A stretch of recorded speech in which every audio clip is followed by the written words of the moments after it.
안녕하세요. 유나이티드 읽어주는 남자 정진입니다. 오늘은 이번 시즌 맨유의 측면 전술에서 어떤 문제가 있었는지, 그리고 그 해법으로는 어떤 접근들이 필요할지 읽어보려고 합니다. 이번 시즌 리그에서 맨유 유독 강팀에겐 강하고 약팀에겐 약한 면모를 보였는데요. 특히 브루노 형이 이전까지는 약팀 상대 승률이 27.8%, 경기당 승점이 1.16점에 그쳐 순위 상승을 꾀하는 맨유의 발목을 결정적인 순간마다 번번이 붙잡는 문제가 되었습니다. 이 문제의 원인으로 자주 언급되는 것이 바로 지공 상황에서 영양 부족 문제였는데요. 그 중에서도 저는 특히 측면에서의 전술 문제에 집중하여 문제점들을 짚어보려고 합니다. 우선 본격적인 내용에 들어가기 앞서 이번 영상에서 다룰 주된 내용은 현대 축구 부분 전술 중의 하나인 고립을 위한 과부하에 대하여 주목하여 볼 것입니다. 고립을 위한 과부하란 양 측면을 크게 두 가지 공간으로 나누어 의도적으로 한쪽 측면으로 선수들을 밀집시켜 상대 수비를 유인하고 반대쪽 측면에 고립된 동료에게 빠르게 볼을 전달하는 방식을 통해 넓은 공간과 오픈 찬스를 만들어내는 이른바 의도적인 불균형 상황을 만드는 전술이라고 할 수 있습니다. 이 방식이 큰 효과를 거두는 것은 특히 지역 방어를 사용하는 팀과 경기할 때인데요. 그것은 피치가 결코 균질한 공간이 아니고 공이 사람보다 빠르다는 진리가 축구계에 통용되기 때문입니다. 보시다시피 XG 맵에서도 확인하실 수 있듯 일반적으로 축구에서는 측면보다 중앙이 더 중요한 공간으로 여겨지기에 수비 전술은 좁게 모여서 볼의 움직임에 따라 대응이 전체적으로 이동하며 공을 중심으로 중앙의 선수 밀도를 높여 지키는 방식을 흔히 취하게 됩니다. 반면에 공격 전술은 볼 소유권을 지키는 동시에 빈틈을 노리기 위해서 압박이 없고 공간이 크게 발생하는 측면까지 넓게 활용하고자 하죠. 이처럼 수비는 좁고 공격은 넓은 대응을 유지하는 가운데 공격팀이 의도적으로 한쪽 측면의 선수들을 몰아넣는 방식을 취하게 되면 상대 수비 대응은 수적 우위를 확보하기 위해 그쪽으로 쏠리게 됩니다. 이 상황에서 단번에 볼을 반대쪽 측면으로 방향 전환하게 되면 볼이 전개되는 속도가 선수들의 대응 이동 속도보다 빠르기 때문에 상대 수비수들이 다시 그쪽으로 이동하여 대응을 갖추기 이전까지는 넓은 공간을 활용할 수 있게 되고 수적 열세를 피할 수 있게 됩니다. 이러한 시스템적 이점으로 인해 고립을 위한 과부하는 특히 템백을 뚫는 지공 상황에서의 핵심적 해법으로 기능합니다. 특히 지공 상황에서 문제가 발생한 유나이티드의 공격 시스템에서도 고립을 위한 과부하 전술은 중요하게 활용되고 있습니다. 주로 좌측의 선수들이 밀집하여 공격을 주도하고 우측면에 완비사카를 홀로두면서 대전환을 통해 우측을 넓게 활용하는 방식이 자주 나타나는 예시입니다. 이렇게 볼을 받은 완비사카가 우측 윙 공간을 파고들어 크로스를 전개하는 것이 일반적인 유나이티드 지공 상황에서의 마무리 단계가 되는 것이죠. 기본적으로 유나이티드에서 좌측이 과부하 공간으로 활용되는 이유는 공격을 주도하는 레시포드와 마샬이 모두 좌측면을 선호하는 유닛이기 때문입니다. 속도를 살릴 수 있는 트랜지션 단계에서 하프 스페이스를 유효하게 공략할 수 있는 이들의 존재로 인해 상대 수비가 그것을 저지하기 위해 밀집하게 되고 선수들이 그에 맞춰 이동하면서 자연스럽게 좌측이 밀집 공간으로 형성되고 우측이 고립되게 됩니다. 또한 우측면 공격수로 주로 출전하는 그린우드의 성향도 이러한 운영에 힘을 더하는데요. 그린우드는 측면에서 와이드하게 움직이기보다는 상대 박스 라인을 따라 중앙으로 파고 들어가는 움직임을 주로 가져가고 있습니다. 그린우드의 시프트에 따라 상대의 마크맨이 딸려 들어가게 되고 그로 인해 발생하는 측면의 넓은 공간을 완비사카가 활용하고 있는 것이죠. 한편 그린우드 역시 이러한 시스템의 수혜를 누리고 있습니다. 공격 작업이 주로 시작되는 좌측면에서 해법을 찾지 못하고 볼이 빠져나와 중앙으로 좁혀 들어온 그린우드에게 전달되는 경우 그것을 간결한 동작으로 슈팅까지 가져갈 수 있는 그린우드의 장점은 수비가 갖춰지기 이전에 고립 공간을 활용하면서 보다 나은 득점 환경을 조성하고 그것이 자연스럽게 그린우드의 득점 행진으로 이어지고 있는 것이죠.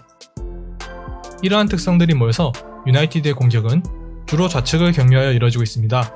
다만 문제는 이렇게 측면을 중시하여 이뤄지는 공격 작업이 결국 궁극적으로 추구해야 할 박스 안으로의 투입 작업에 있어 어려움이 있고 그로 인해 박스 밖에서 공격 작업을 마무리하는 경우가 리그 내에서 가장 많은 팀이라는 것입니다.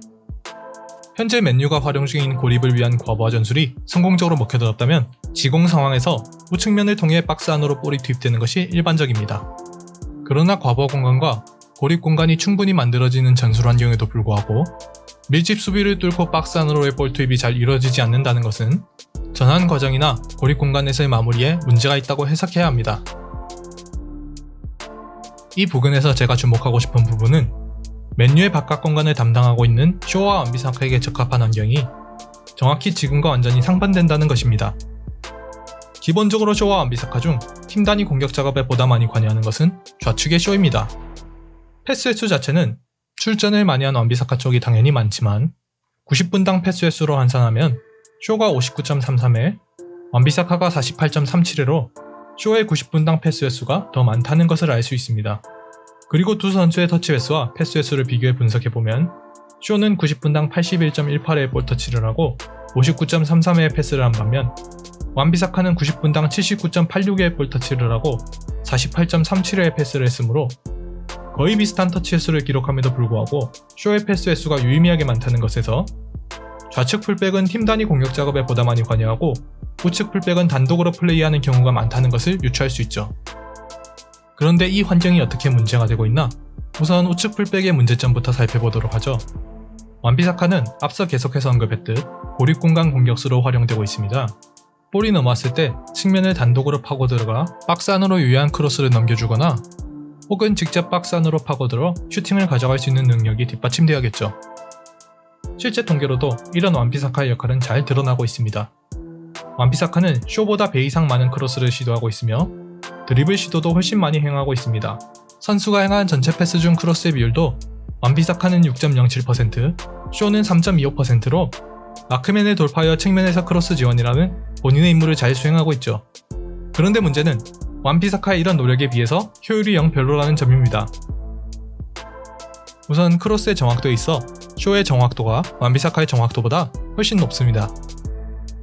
박스 외곽에서 주로 지원을 행하는 해당 역할을 놓고 보았을 때 중요하게 여겨질 중장거리에서의 패스 정확도 역시 쇼의 정확성이 높게 나타나죠. 기본적으로 완비사카는 유효 전개 범위가 넓은 타입의 선수가 아니기 때문입니다. 그래서 보시다시피 크로스 시도와 같은 박스 안으로의 투입 시도는 루크쇼보다 많이 시행하고 있지만 각종 지표상의 전개 성공률 자체는 쇼가 훨씬 높게 측정되는 것입니다. 장거리 전개의 정확도가 약점인 선수가 원거리에서의 단독 지원 임무를 맡게 되니 결국 마지막 투입 단계에서의 정확도 문제가 야기된 것이죠. 한편 쇼의 경우에는 이야기가 조금 다릅니다. 우선 슈팅 관련 스탯들이나 드리블 성공률에서 확인하실 수 있듯 쇼는 완비사카에 비해서 공격적으로 가진 툴이 조금 더 많습니다. 고립공간 공격수로 완비사카에게 크게 부족한 부분이 있다면 그건 패턴이 지나치게 고착화되어 있다는 것입니다. 완비사카는 슈팅 능력이 그다지 좋지 못하고 오른발에 대한 의존도가 높다 보니 충분히 안쪽으로 파고들 수 있는 상황에서도 바깥쪽으로 빠져나가며 크로스를 시도하는 매크로성 플레이를 펼치게 되죠. 만약 쇼가 완비사카의 역할을 맡았다면 때로는 박스 안쪽으로 과감하게 침투하여 직접 슈팅을 가져가고 때로는 박스를 깊게 타고 들어가서 컷백을 전개하고 때로는 박스 바깥 먼 위치로 수비를 끌어들여 롱크로스를 전개하는 등 다양한 패턴으로 공간을 활용할 수 있었을 겁니다. 다만 현재 쇼의 문제는 그렇게 가진 툴들을 활용할 수 있는 공간이 없다는 것입니다. 공격진의 선호 움직임으로 인해 쇼가 활용할 수 있는 공간은 바깥쪽에 극히 제한된 공간으로 좁아지고 그에 따라 쇼의 패턴도 패스를 받은 뒤 따라붙는 상대 수비를 속도로 제치고 골라인 가까이서 컷백을 내어주는 방식으로 정형화되고 있죠. 심지어 이마저도 밀집한 상대 수비에 의해 막히는 것이 다반사라 쇼의 기회 창출 관련 스탯은 오히려 완비사카에 비해서도 크게 떨어지는 편입니다.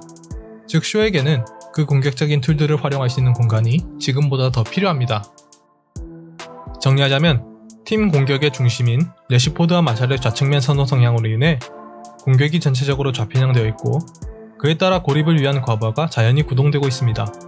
그런데 이 방식의 경우 전개 범위가 넓지 않은 완비사카에게는 공격 역량에 비해서 지나치게 넓은 공간에서의 단독 임무를 부여하였고 반대로 쇼의 경우에는 완비사카에 비해서 공격적으로 가진 툴이 더 많음에도 불구하고 공간을 지나치게 협소하게 부여하여 매우 제한적인 활용도를 보이고 있기 때문에 측면에서 이루어지는 기회 창출의 효율성 자체가 크게 떨어진 상태입니다. 이것이 중앙 밀집 구조를 들고 나온 약팀을 상대로 경기할 때 그것을 공략하는 데 실패하면서 유독 약팀을 상대로 어려움을 겪게 된 것이죠. 브루노의 영입 이후로 이 문제는 분명 개선되기는 했지만 이것이 브루노 개인에게 크게 의존하고 있기에 이는 반드시 다음 시즌에 앞서 개선이 필요하다, 이렇게 정리할 수 있겠습니다. 이번 영상은 여기까지입니다. 사실 본 영상은 제이든 산초의 영입설과 관련하여 만든 3부작 영상 중 첫 번째 영상입니다. 영상이 지나치게 길어지기에 부득이하게 3개의 파트로 나누었습니다. 다음 영상에서는 오늘 다루었던 이 측면 전술에서의 문제점들을 바탕으로 어떻게 하면 이 측면 문제를 해결할 수 있는지, 그 과정에서 왜 산초가 유나이티드의 중요한 핵심 영입 대상인지 본격적으로 다루어 보도록 하겠습니다. 긴 영상 끝까지 봐주셔서 정말 감사합니다.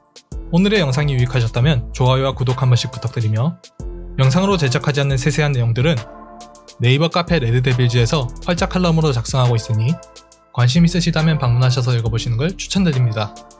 다음번엔 더 알차고 재미있는 유나이티드 이야기로 돌아오겠습니다. 시청해주셔서 감사드리며 다음 영상에서 뵙겠습니다. 지금까지 유나이티드 읽어주는 남자 정진이었습니다.